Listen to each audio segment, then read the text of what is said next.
جب یہ واز وغیرہ کرتے تھے تو لوگوں کا ایک بہت بڑا جنگٹا ان کے اوپر ٹوٹ پڑا. جب پیغمبر نے دیکھا کہ کوئی اس کی مدد کے لیے یہاں کوئی نہیں پہنچے تو پیغمبر آگے بڑھے اور بھاگتے گئے، بھاگتے بھاگتے تو اس کے پیچھے اس کے دشمن بھی اس کا پیچھا کیا. آگے جاتے ہیں، ایک چھوٹی سی پہاڑی آتی ہے، پیغمبر اس پہاڑی کے اوپر چڑھ جاتے ہیں تو پیچھے اس کے دشمن بھی اس پہاڑی کے اوپر چڑھنا شروع کیا. پہاڑی پر اوپر پہنچنے کے بعد دوسری طرف دیکھتے ہیں تو گہری کھائی ہے، اب آگے جانے کا کوئی راستہ نہیں. اب کیا کرے؟ دشمن قریب آ رہے ہیں، کھلی تلوار ہے ان کے پاس. تو پیچھے کھڑے تھے تو ایک بہت بڑا درخت اس کو نظر آیا تو اس نے درخت سے پناہ مانگی. جیسے ہی درخت سے پناہ مانگی کہ تو میری مدد کر، تو درخت اس طرح دو حصوں میں کھل گیا اور بانس کی لکڑی جس طرح ہوتی ہے اس طرح یہ درخت تھا. پیغمبر اس درخت کے اندر سما گئے اور درخت واپس جوائنٹ ہو گیا اور اتنے میں دشمن یہاں پر پہنچ گئے. آس پاس دیکھا کہ کہاں گیا پیغمبر، کس طرف چلا گیا، غائب ہو گیا. لیکن جب درخت جوائنٹ ہو رہا تھا دو حصوں میں تو ان کی نیلے رنگ کی جو قمیض تھی وہ درخت سے باہر رہ گئی اور دشمنوں نے واچ کیا اور دیکھا کہ یہ اس درخت کے اندر موجود ہے اور اس کی قمیض باہر نظر آتی ہے. لہذا ایک کروٹ منگائی جس کو ہم آرا کہتے ہیں 100، اور یہ فیصلہ کیا کہ اس درخت کو کاٹا جائے اور اس طرح اس کا قتل کیا جائے. اس طرح درخت کو کاٹا گیا. جب ہمارے ڈیووشنل لٹریچر گنان کے اندر بھی اور پھر پندیات جوامردی کے اندر بھی اس کا ذکر ہے کہ جب ذکریہ پیغمبر کے گردن تک اندر وہ کروٹ پہنچی تو اوپر کی طرف دیکھ کر اس نے خدا سے مدد مانگی کہ یا اللہ تو میری مدد کر. تو وہی کے ذریعے خدا نے پیغمبر کو یہ پیغام پہنچایا کہ اے نبی، تو نے درخت سے پناہ مانگی ہے، اس سے مدد مانگی ہے، خدا سے تو نے مدد نہیں مانگی. لہذا یہ اگزامپل قائم کرنے کے خاطر اگر تو چاہتا ہے کہ صبوری کرنے والے صابر پیغمبروں میں تیرا شمار ہو تو اس طرح کٹ کر شہید ہو جا. یہ ایک اگزامپل بٹھائی اور اس طرح حضرت زکریا علیہ السلام کی شہادت ہو گئی. اور اس واقعے سے مومن جو تھے وہ سمجھ گئے کہ یہ ایک مثال قائم کی گئی تاکہ لوگوں کے ذہن میں یہ چیز بیٹھے کہ اللہ کے سوائے کوئی مددگار نہیں، کسی سے ہم مدد نہیں مانگتے.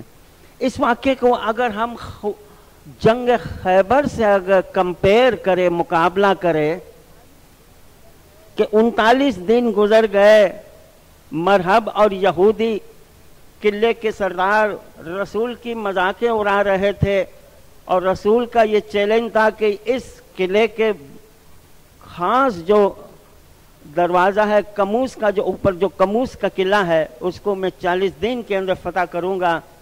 39 دن گزر گئے، کوئی آثار نظر نہیں آئے اور 40ویں دن رسول اللہ نے یہ فرمایا یا علی ادرکنی یا علی اگیسنی، اے علی میری مدد کے لیے آ. یہ تسبیح ہم لیلۃ القدر کے وقت میں بھی پڑھتے ہیں. اب حضرت زکریا پیغمبر کے واقعے کو خم غدیر کے خیبر کے واقعے سے مقابلہ کرو کہ یہاں رسول نے علی کی مدد مانگی تو لبیک یا رسول اللہ کہہ کے حضرت علی آ گئے.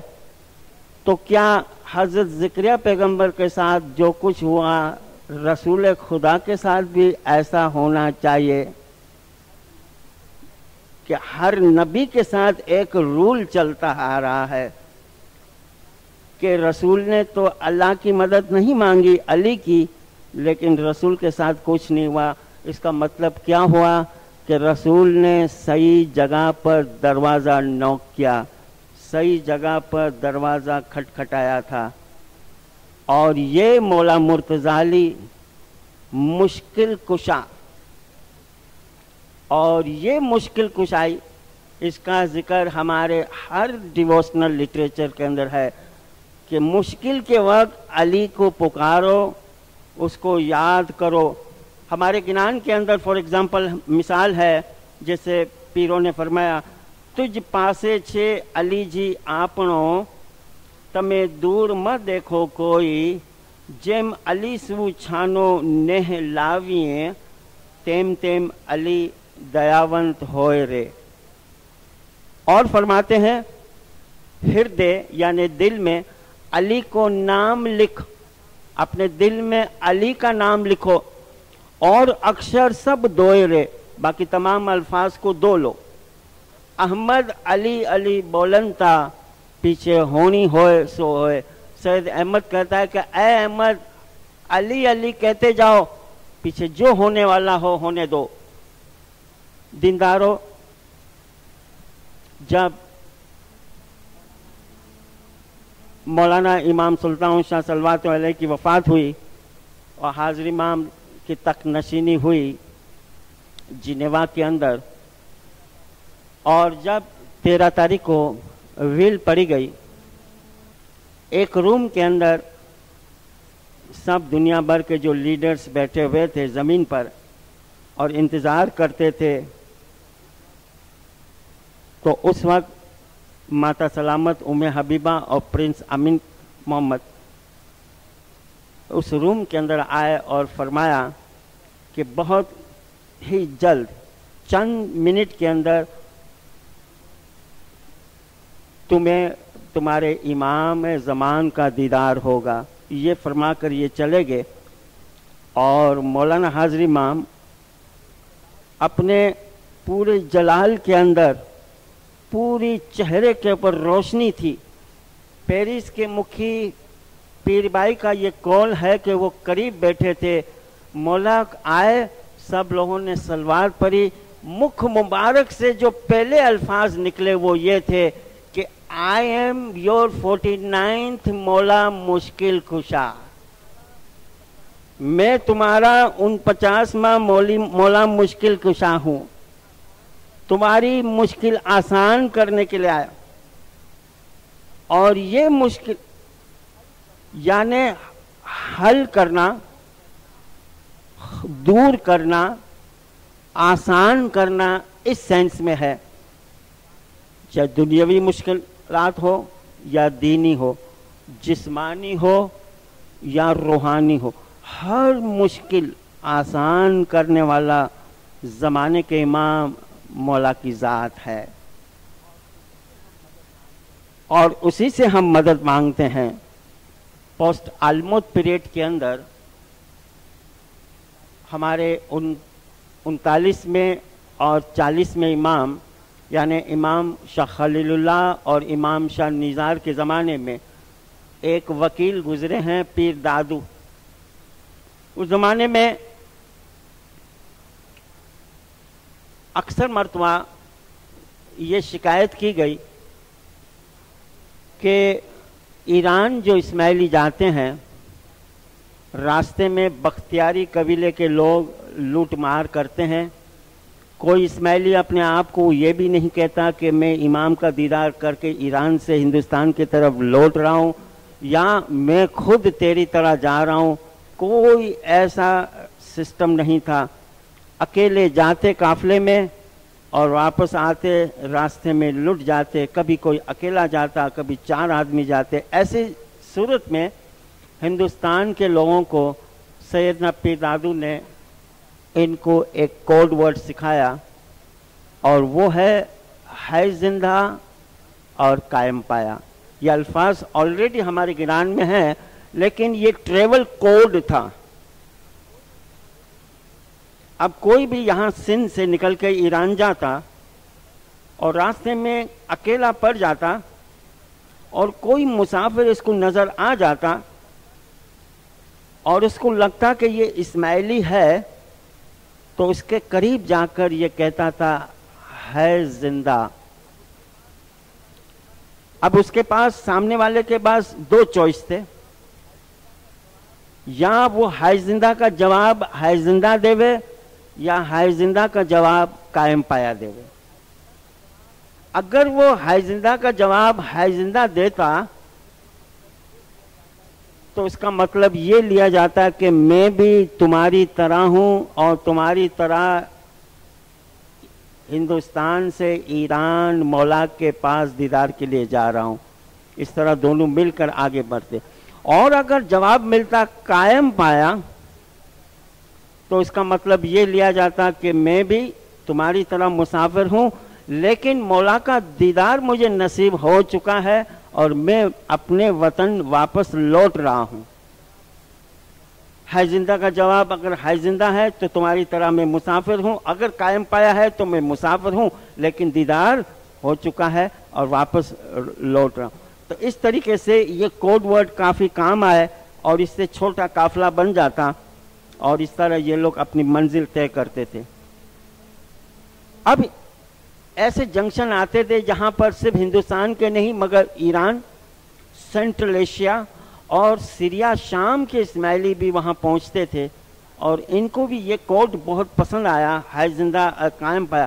اس کی جگہ پر ان لوگوں نے دوسرا ورڈ یوز کیا اور وہ ہے یا علی مدد اور مولا علی مدد. مسافر کہتا یا علی مدد اور سامنے والا جواب دیتا یا علی مدد کا جواب یا علی مدد اگر دیتا اس کا مطلب میں بھی تمہاری طرح مولا کے پاس جا رہا ہوں. اور اگر وہ کہتا کہ مولا علی مدد تو اس کا مطلب میں مولا کا دیدار کر کے اپنے وطن کی طرف جا رہا ہوں. تو ان لوگوں نے یہ کوڈ ہے زندہ قائم پایا کے بدلے یوز کیا اور بعد میں ہندوستان کے اسماعیلیوں کو بھی یہ ورڈ اچھا لگا تو علی مدد اور مولا علی مدد یہ ٹرم پورے اسماعیلی چار یہ کلچر جو ہے ہماری اس میں یہ پھیل گیا اور بعد میں اتنا یہ پھیلتا گیا کہ اسماعیلی کی شناخت کرتا گیا اور آج بھی ہم سلام کے طور پر آپس میں یہ ورڈ یوز کرتے ہیں صرف اسماعیلی کے لیے.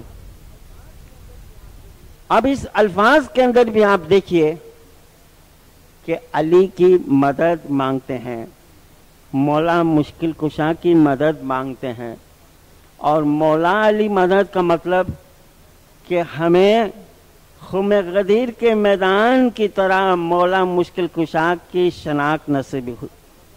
یہ مولا ورڈ خاص وزن دیتا ہے کہ ہمیں شناخت ہوئی. ایران کے اسٹیٹ ایجنٹ اسد شاہ خلیلی جب پاکستان آئے تھے انہوں نے یہ بات کہی کہ 1951 کے اندر مولانا امام سلطان شاہ صلوات علیہ جب ایران پہنچے ماتا سلامت کے ساتھ فرسٹ ٹائم تو مہران آباد ایئرپورٹ پر اس کا استقبال کیا گیا. بعد میں مزید استقبال کے لیے امام اور امام کے قافلے کو وہاں پہنچایا گیا جہاں پر ایران یعنی ان کے قصر ہیں یعنی اس کے محل کے اندر لے گئے اور وہاں باقاعدہ سلامی کا چبوترا تھا اور باقاعدہ فوج وغیرہ تھی. یہاں باقاعدہ ایک سسٹم سے مولا کو سلامی پیش کی گئی.